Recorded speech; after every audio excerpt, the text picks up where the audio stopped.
Alright, so this is my new Schwinn AirDyne AD2 exercise bike. Bought it on Amazon, $400, delivered to the house. Getting it down the basement was a little work. It wasn't too bad. 72 pounds is all. I'm going to get ready to take it out of the box and see if I have the wherewithal to put this sumbitch together. It's called AD2 out of the box. And here's all the parts. This looks like it is probably well within my abilities to put it together. Came with an instruction manual. You know, instruction manuals are for sissies. There's my One Direction blanket. Still pretty broken up about Zayn leaving the band and all, but I'm hoping to exercise my way through it. The seat, there's a seat. The reviews I've read is that the seat is really uncomfortable. I'll let you know. As far as tools that I'm supposed to need for this thing, they all come in this little kit. These are all my little parts right there. The only other recommended tools would be a knife and a pair of scissors. It was packaged pretty tight. That's probably to get it out of the package. Here's the body of the unit, and there's the arms, there's your roller legs, there's your pedals and your little foot strap so you can get a little pull on the upstroke. There's your seat bar, there's your seat. There's your little hardware package, little housings or whatever the arms connect to the machine. So the first step in putting this thing together is to attach these stabilizer bars. Would you like to go from this to this? Or how about this to this? You can do it with the Airdyne AD2 by Schwinn. More to come. So the first step in putting this thing together is to attach these stabilizer bars in the front of the machine. Make sure that the wheels are outward facing on the front stabilizer bar. Now I'm installing the rear stabilizer bar. I've got my first bolt in place. I had a little bit of an issue initially. If you see, there's the curve right here, part of the base unit, and then there's a stabilizer bar, and they didn't really want to come together real well for me. So I applied a little logic, and there's one more recommended tool. That is a mallet. I malleted the shit, and I don't think I did any damage to it other than scratch the paint just a bit right there. The thing comes with these curved washers. Your curved washer goes right there, and then you got a lock washer. A lock washer right there goes on your bolt, and you put it in there like so, and you tighten it down. That's what I did. On the rear one, you want to be sure that the little Schwinn emblem is facing out towards the back, so the whole world can know you're riding a Schwinn, facing out towards the back. And that is step one of the installation. The next step in the installation is to install the pedals. The instruction manual points out, instruction manuals are for sissies. The instruction manual points out to be sure that you recognize that the left pedal is reverse threaded, so you got to thread it on. It's got a little arrow on there. Hopefully it's idiot proof, because I need that. I'm going to screw it on, put the right pedal on, and then the pedals will hopefully be installed. In the kit came this little modified Phillips head screwdriver / wrench, so tightening the pedals. Film myself making these videos a pain in the ass, but Crackhead swears he's going to make me an internet star. I'm not sure why he insists I be topless in all the videos, though.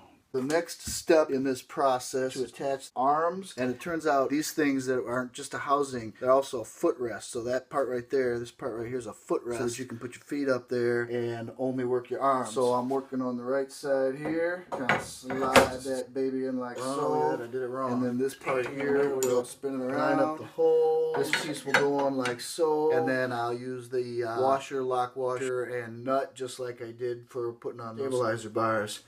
Like to say, if it ain't right, it's left.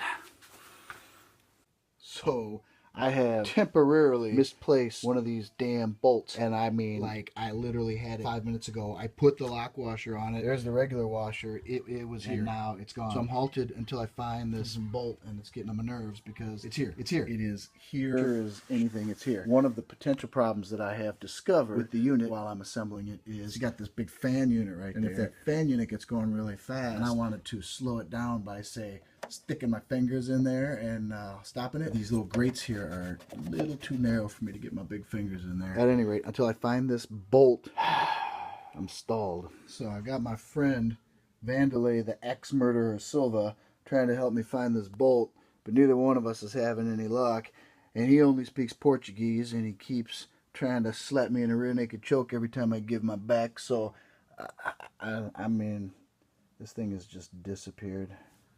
Well, Vandelay found my nut, so I'm back in business. If it ain't right, it's left. Well, once I put the phone down and use both hands to put this thing on, it popped on. Piece of cake, no problem. Slides right in, looks like it belongs there. The next piece of the puzzle here is this cable, and this cable just got a little jack right there, and it plugs into a port, pop like so, and you're in business. The next piece of the puzzle is to install the seat onto the seat pole. It has holes in the front, which will match up first with that thing right so there. Just seat height. See, I got 3 holes right there on the top of the seat pole. 3 nuts on the bottom of the seat. Trying to do this shit one-handed is not working out. Okay, the seat is assembled, it's mounted, it's in place. It's on these little foot straps. I'm going to have to level it. There are some levelers. I don't know if I'm going to show that or not. It's pretty This is the fully assembled unit. All ready to go. Features that I really liked about it, and the reason I bought it, I don't particularly like electronically adjusted resistance settings. The only way to increase resistance on this is all about the fan. It's an Airdyne pedal. The more wind resistance you get, blows a little air back up at you. I like that because I'm always kind of hot. I'm a big boy. It's just simplicity. I like a simple exercise machine. This is a simple exercise machine. The fan is plastic. The housing on the fan is plastic. A lot of plastic parts. This is like a 10-year machine necessarily. But like I said, it was around $400 delivered to the house. If I get maybe 3-4 years out of this baby, I'll be as happy as I could be. I'm going to take her for a ride here in just a few. It's mounted. It's in place. Alright, so this is my new Schwinn AirDyne AD2 exercise bike. Bought it on Amazon. $400 delivered to the house. Plastic. The fan is plastic. And there's the arms. There's your roller legs. You can get a little pull on the upstroke. And just slap me in the rear naked choke every time I give my back. I mean, this thing has just disappeared. You know, instruction manuals are for sissies. Well, Vandalay found my nut. Like they say, if it ain't right, it's left. Film myself making this video is a pain in the ass. Crackhead swears he's gonna make me an internet star. I'm not sure why he insists I be topless in all the videos though. More to come. Alright, so this is my new Schwinn AirDyne AD2 exercise bike. Bought it on Amazon. $400 delivered to the house. Getting it down the basement was a little work. It wasn't too bad. 72 pounds is all. I'm going to get ready to take it out of the box and see if I have the wherewithal to put this bitch together. It's called AD2 out of the box. And here's all the parts. This looks like it is probably well within my abilities to put it together. Came with an instruction manual. You know, instruction manuals are for sissies. There's my One Direction blanket. Still pretty broken up about Zayn leaving the band and all, but I'm hoping to exercise my way through it. The seat, there's a seat. The reviews I've